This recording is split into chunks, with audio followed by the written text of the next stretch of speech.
من آلاف السنين كنا دايما سابقين، بنبني وبنعلم وبنسيب أثر. ما علمناش بس في الهندسة ولا الطب، لا، حتى الكورة كانت جوانا. حب اللعبة وحب الفريق اتزرع فينا وتورث من جيل لجيل.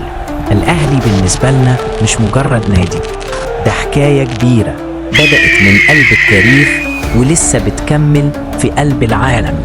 النهاردة الأهلي مش بس بيلعب، ده بيحمل حضارة وبيمثل شعب.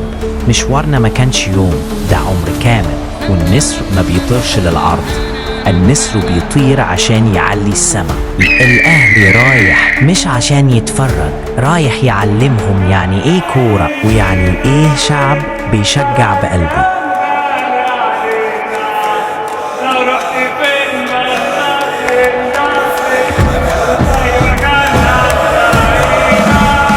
بكل حواري بلدنا بنجمع، في اليوم ده بنلغي أي ميعاد. ذوق الجمهور والدف ويشجع اسم الأهلي يهز الاستاد. ومن زمان في الدم حب الأهلي، وفي تالتة شمال بيتي وصحابي وأهلي. بكل شكل ولون احنا معاه، والشعب كله بيتمنى.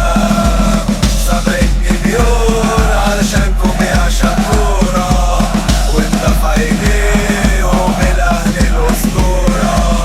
فرحتنا معاه والنصر بنتمناه، والشعب كله بيتمناه. في كل مكان جاي غير عادي، هذا الاهلي استثنائي، السوبر اهلي بالسوبر الشحات. سيدي امرك يا الاهلي، امرك يا سيدي، هذا هو اهلي، اكبر المواعيد، حديث كبير افريقيا، بعبع القاره، سلطان اللعبه، ريال مدريد افريقيا.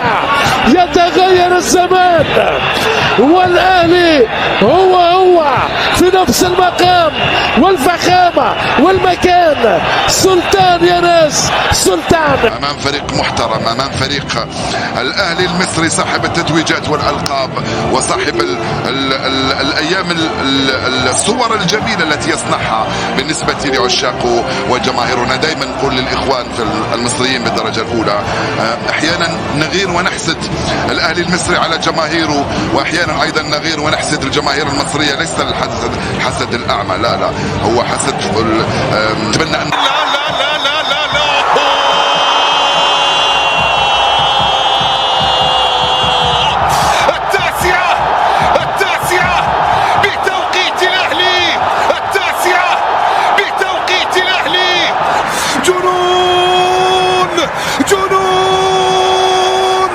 جنون كرة القدم، جنون كرة القدم. جننتنا. القاضية ممكن، هنا القاهرة، هذه القاهرة وهذا الاهلي. ده تاريخ، ده فخر، ده الأهلي. إهداء من شركة نوبك ميديا للدعاية والإعلان.